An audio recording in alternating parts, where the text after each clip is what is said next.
વિમાન દુર્ઘટનાની પ્રથમ વર્ષી છે ત્યારે રાજ્ય સરકાર દ્વારા મહત્વની જાહેરાત કરાઈ છે।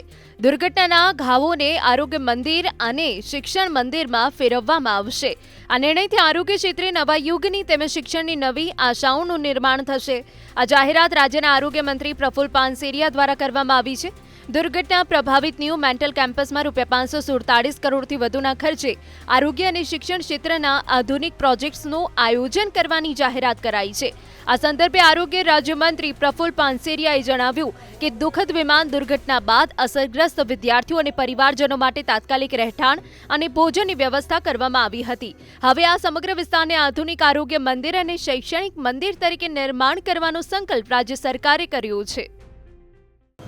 પહેલાં તો હું તમામ મૃતક આત્માને હૃદયપૂર્વક શ્રદ્ધાંજલિ પાઠવું છું, એમના પરિવારજનોને સાંત્વના પાઠવું છું।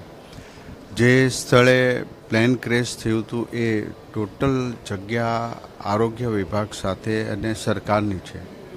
આદરણીય ભૂપેન્દ્રભાઈ પટેલ સાહેબ મુખ્યમંત્રીશ્રી અને નાયબ મુખ્યમંત્રી શ્રી હર્ષભાઈ સંઘવી સાહેબ સાથે તમામ ચર્ચા વિચારણા કરીને આજે અમે એ જગ્યા પર બે મંદિરનું નિર્માણ કરવાના છે।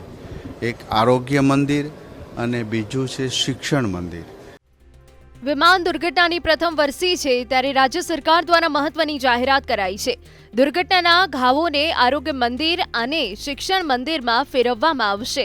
આ નિર્ણયથી આરોગ્ય ક્ષેત્રે નવા યુગની તેમજ શિક્ષણની નવી આશાઓનું નિર્માણ થશે। આ જાહેરાત રાજ્યના આરોગ્ય મંત્રી પ્રફુલ પાનસેરિયા દ્વારા કરવામાં આવી છે।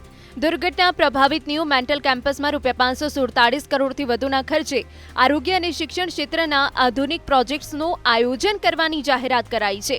આ સંદર્ભે આરોગ્ય રાજ્યમંત્રી પ્રફુલ પાનસેરિયાએ જણાવ્યું કે દુઃખદ વિમાન દુર્ઘટના બાદ અસરગ્રસ્ત વિદ્યાર્થીઓ અને પરિવારજનો માટે તાત્કાલિક રહેઠાણ અને ભોજનની વ્યવસ્થા કરવામાં આવી હતી। હવે આ સમગ્ર વિસ્તારને આધુનિક આરોગ્ય મંદિર અને શૈક્ષણિક મંદિર તરીકે નિર્માણ કરવાનો સંકલ્પ રાજ્ય સરકારે કર્યો છે।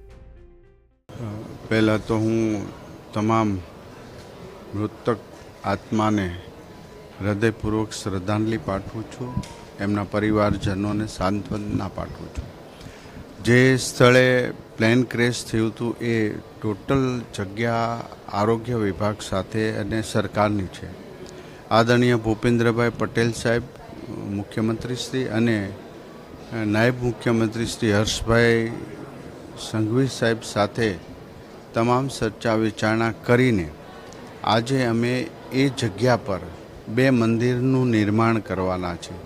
એક આરોગ્ય મંદિર અને બીજું છે શિક્ષણ મંદિર।